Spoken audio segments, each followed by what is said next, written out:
What's up, guys? So check it out. In today's episode, we are going to do something new to our 2025 Antimatter Blue Lightning Flash.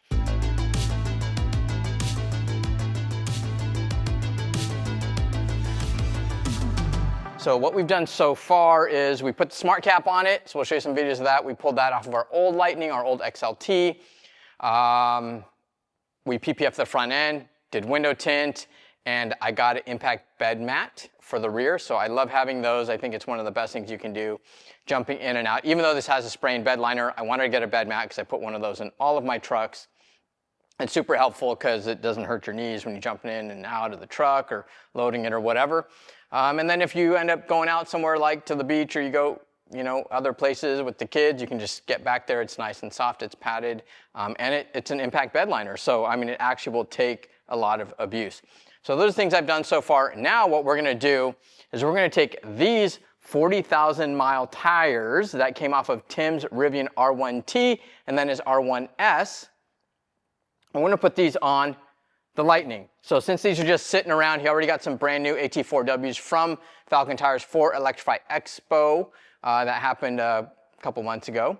Well, we've got some AT3s that, they're not even close to full tread. Check this out. They're kind of, to be honest, when I held this up to here, they're about the same tire diameter, but the factory tires are 33 and these are 34s, or they should be if they're full tread.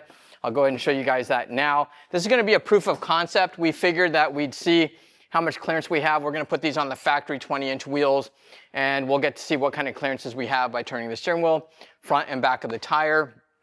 And then from there, we can determine exactly how big of a tire we can go or even how wide.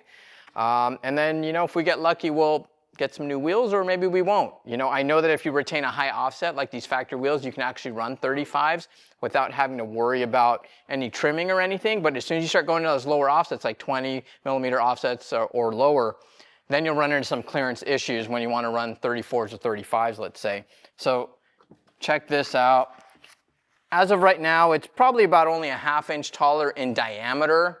But if this thing was full tread, it should be that full inch like we were expecting. These do look more off-roady, so that's gonna, be exciting. This is an E-load rated tire, so it is definitely heavier. But the other thing that we're gonna do in this episode is we're gonna show you guys the suspension that we're gonna install in it. So we're gonna do some cool stuff and level it out, maybe even lift it a little bit, but stay tuned and you'll see what we do. All right, guys, so check it out. Tim's old AT3Ws with 40,000 miles from his Rivian R1T and R1S are now on the Lightning. You can see what it looks like. I did take measurements before and after with the yardstick, and it did lift the vehicle up by a ½ inch, front and back. So now what we're gonna do is we're gonna lift it even more with some new suspension. See how things work. There's no rubbing or anything lock to lock right now with the factory wheels and offsets. We're gonna lift it. It'll have even less chances of rubbing, I would presume. Yeah, we're gonna lift it, so check it out. Just stay tuned and you'll see exactly what we're putting on it. But I'm super excited to see this happen. Now, I do hope that I'll get some new tires for this thing. This is just kind of a proof of concept. He inflated these things up to 60 PSI. So we're gonna see kind of what the range looks like, what the efficiency is like at 60 pounds. But yeah, I know he did that with his Rivian as well, and he actually got really great efficiency with these E-load rated heavy tires. So let's go. What's up, guys? All right, so as you know, we already put Tim's old Rivian Falcon AT3Ws on the truck, used, measured the heights. We'll share those with you as well as the initial heights when we first bought the truck. But I think when we first bought it, it had a 4-inch rake. We put the shell on it, that changed it. It's got a 3-inch rake now. These tires did raise it, I believe, a ½ inch. So now the next step is let's lift the truck. Let's level it out, actually. So what we decided to do was we worked with Eibach. We got the Pro Lift Kit. And what's really cool about it is that these shocks have different settings on them for the spring perch. So you have 3 different settings here, and you'll actually reuse the factory spring perch from the factory shock, and you'll put that on here. And then you can adjust the height you want. So these springs themselves will already level the vehicle out with this at the lowest setting. So we're gonna go ahead and do that. Hopefully it'll get rid of that 3-inch rake. But the other things we need to do to make sure that this thing could get properly aligned is we've got SBC upper control arms here. You've got a slide here so you can get camera adjustment right here with this ball joint. All right. And then this is for the lower end, this is for the subframe. So this will allow us to get a little bit more camber or caster adjustment. These are cams essentially that we'll put down on the bottom end. So we've resolved the top and the bottom. We've got the Eibach springs that come as part of this kit. We've got 4 shocks here. 1, 2, 3, and 4. All right, so we got our 4 shocks. Super excited. We're gonna go ahead and get these on the vehicle. We actually brought the truck over to our buddy's shop because our alignment rack can't lift this beast. And even if we did, once we lifted it, we wouldn't be able to get it back down off of the swing jacks, which could have been a problem. So we brought it over to our buddy's shop. All they do is lift trucks here. They've got a 2-post lift. They're gonna help us out, get these things put on the vehicle. We'll probably actually have them align it because this is what they do. So they're just like us when it comes to vehicles and race cars. They'll measure the vehicle. They'll make sure that when they lift the vehicle, they'll use the right settings on these spring perches to get it to exactly where I've requested. But yeah, without further ado, let's get this thing going.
All right, check it out, guys. We are over here at SWAT Custom. Shout out to Rob. Thanks. One of my really old clients, old friend, came in, helped us out because, you know, like I said, we can't lift these trucks at our shop on our alignment rack. Rear shocks are in. We have it currently set at the lowest spring perch setting. This should theoretically give us a 0.3 inch increase in height right here. And then in the front, so check that out. You guys will see some B-roll of that. In the front, shock's already in. Everything still needs to get tightened up. But front shock is in, front spring is in. This is supposed to be a 2.9 inch lift with the shock spring perch at the lowest setting, which it is here. But based on the math that we did and the heights that we measured, this should be perfect. But yeah, man, I'm super excited. As soon as they're done with this, we'll come back over to their shop. We'll get it on the ground. They still have to align it. We'll see what it looks like. We're gonna put the factory 20-inch wheels back on it and then take some measurements and figure out exactly what 18s or 20 aftermarket inch, wheels we're gonna put on it with some new tires. But I'm super excited, man. So let's go.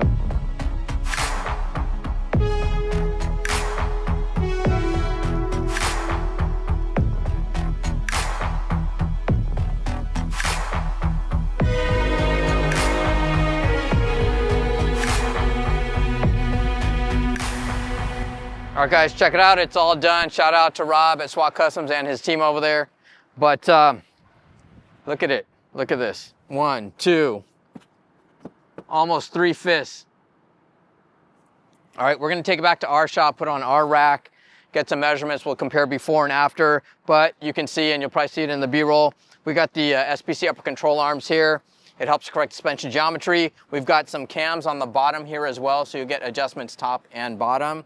And then obviously toes factory adjustable. And then in the rear, we ended up going with, or the guys over there ended up advising us to set it to the second from the bottom clip for the spring perch. So if you have these springs, you actually can't use all 4 settings. You can only use the bottom 2. I thought we were gonna go with the very bottom one, but when they took measurements, they determined that we needed to use the second one up. So in theory, this should be about a 0.7 inch lift from our initial target values. But yeah, that's it. You can see the springs in there, the shocks are in there. I'm gonna go test drive it, take it home, see how it rides, do some more stuff, maybe go off some curbs, speed bumps or something. We'll find something cool to do. And then I'm waiting to find out about some 18-inch wheels and tires. So we can get this thing completely done. But yeah, guys, we'll see you guys on our alignment rack. We'll get some measurements, and I will do an in-car review on how it rides. All right, let's go.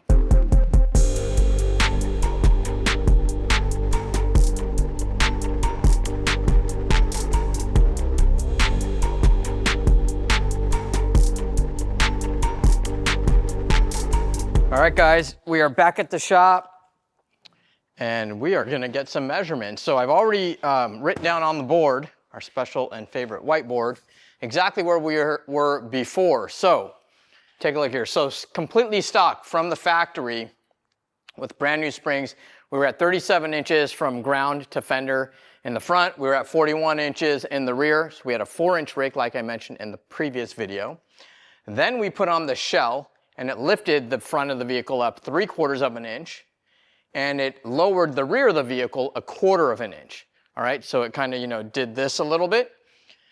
But then when we went to put these AT3s on, we measured it again after the truck probably had 1,000 miles on it or something, and the springs must have settled about 1/4 inch. So our starting values today, before we lifted it, and before we put the AT3s with the stock tires, it was 37.5 inches in the front and 40.5 inches in the back, which means it had a 3-inch rake.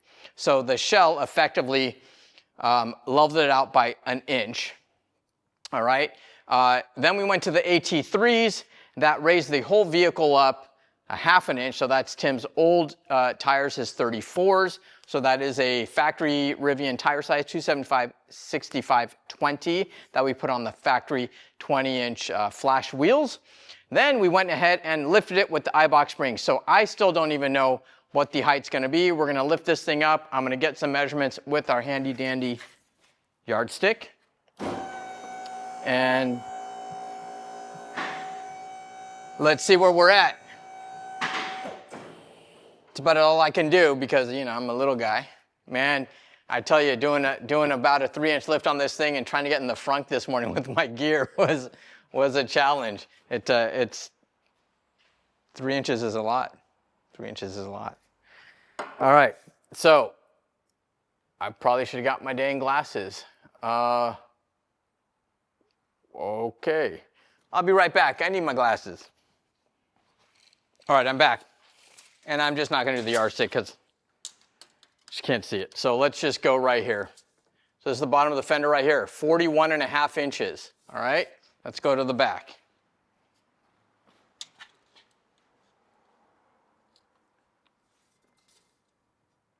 (41 3/4 of an inch). Nice. So we are just a little bit higher in the back by 1/4 inch, but I think that is totally acceptable. Let's write that up on the board. You know, I usually do things in metric, but, you know, because we're doing truck things, I just decided to convert it all to inches. I always do my carpentry in inches, but when it comes to trucks, I like doing things in metric because, you know, multiples of 10 makes things a lot easier. So let's go 34-inch AT3s with Eibach Pro Lift. So this is the shocks and springs.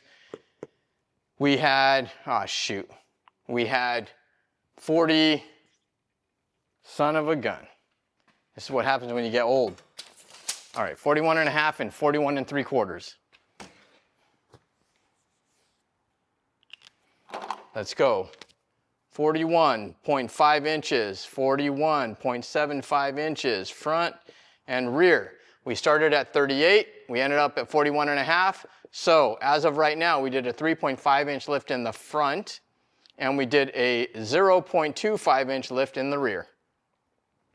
Nice. Nice. Nice. Now that is with the shell, but we have our starting values and our finishing values. So there you go. We actually got a pretty decent lift out of it. I think what we're gonna do now is we're just gonna throw our targets on it and just see what the alignment looks like. I did already see what they did over there, but I'd like to just double check it and see it again. All I've done is driven it from their shop to my house and back. So I've only put probably 15 miles on the truck, but I can tell you straight out of the gate, the thing is so much more stable. And when you level out the front, I don't feel the massive push and understeer anymore. Now, I don't know if that's just because of the shocks and springs, the setup that Eibach has done, But I believe that leveling out the front, it makes the front end much, much more nimble. So that was pretty cool. I'm really, really excited to get some new wheels and tires. So I'm trying to get all that stuff sorted out right now. This truck needs 35s because this thing, it's swallowing these 34s right now. Like the 34s don't even look good anymore. We need to get some 35s in here. Waiting to see what kind of wheels we can get a deal on. But yeah, let's get some numbers. Let's get some alignment numbers and then get into the review on the ride. Let's go.